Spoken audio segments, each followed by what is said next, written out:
Hello, bachcho. Let's read out the questions. Question says an insulated copper wire of 100 tons is wrapped around a wooden cylindrical core of cross-sectional area 24 centimeters square. The two ends of wire are connected to a resistor. The total resistance in the circuit is 12 ohm. If an external applied uniform magnetic field in the core along its axis changes from 1.5 Tesla in one direction to 1.5 Tesla in opposite direction. The change flowing, the charge flowing through a point in the circuit during the change of magnetic field will be dash millicoulombs.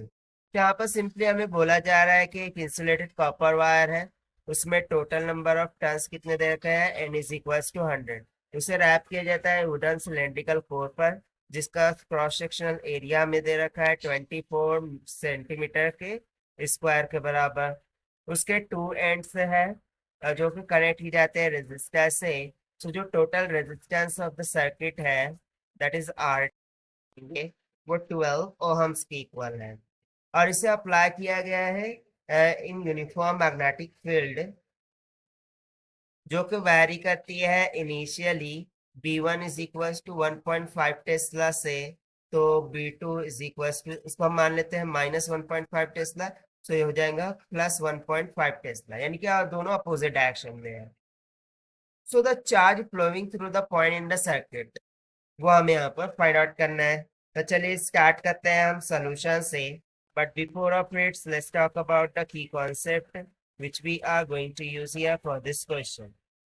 So since we remember that the change in charge, this must be given by the formula minus of change in flux divided by resistance, that is R, जहाँ पर flux का formula क्या हो जाता है, total number of terms times of magnetic field times of area.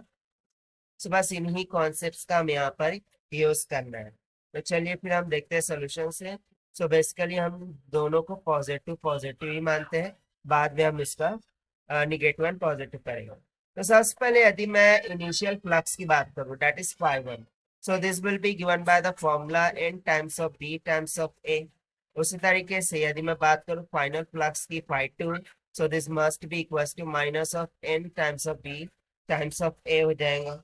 सो यदि हम यहाँ से जो चेंज इन चार्ज है, okay, rate of changing charge निकाले delta Q, so this must be equals to minus of delta phi by R, यानी के φ2 minus में φ1 डिवाइडेड बाय आर की इक्वल हो जाएगा।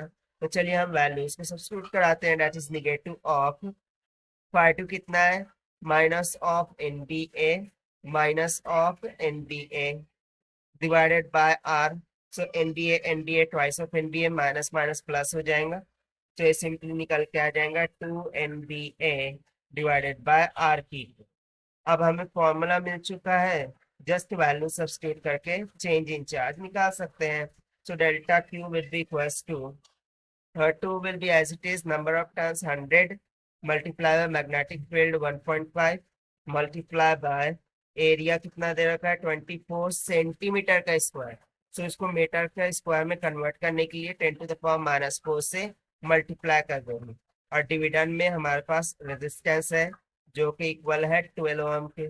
सो 12 2 ज़ा 24 1.5 2 ज़ा 3 हो जाएगा, 3 2 ज़ा 6 यानी कि 600।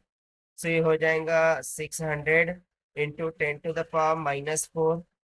सो 2 जीरो से दो 10⁻⁻2 कट जाएगा। सो यहाँ पर क्या बच जाएगा 6 इंटू 10⁻⁻3।